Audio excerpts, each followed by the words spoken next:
Tungod sa sore eyes o Piskat, face-to-face class sa tibok probinsya sa Negros Oriental, ugma August 7 gikanselar sa provincial government. Ani ang report.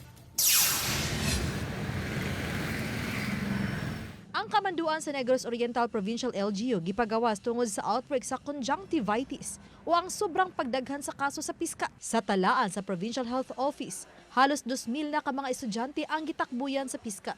267 niinigikan sa Dumaguete City, samtang 1,714 ka mga kaso sa mga tungaan tibuok lalawigan. Mato di Provincial Health Officer Dr. Liland Estacion, wa palabot niini ang mga pamilya sa mga estudyante nga gitakbuyan usab sa susamang sakit. Ang sintomas sumala sa Provincial Health Office, magkatul ang mata hangtod nga mamula og magluha.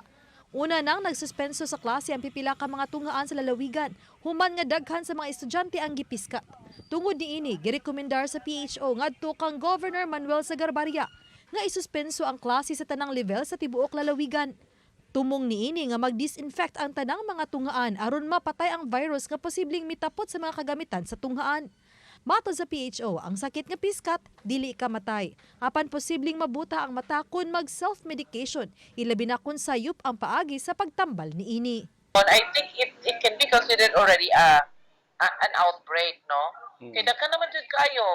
Daghan na jud kayo.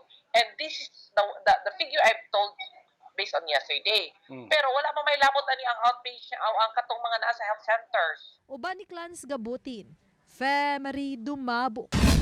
Balitang Bisdak.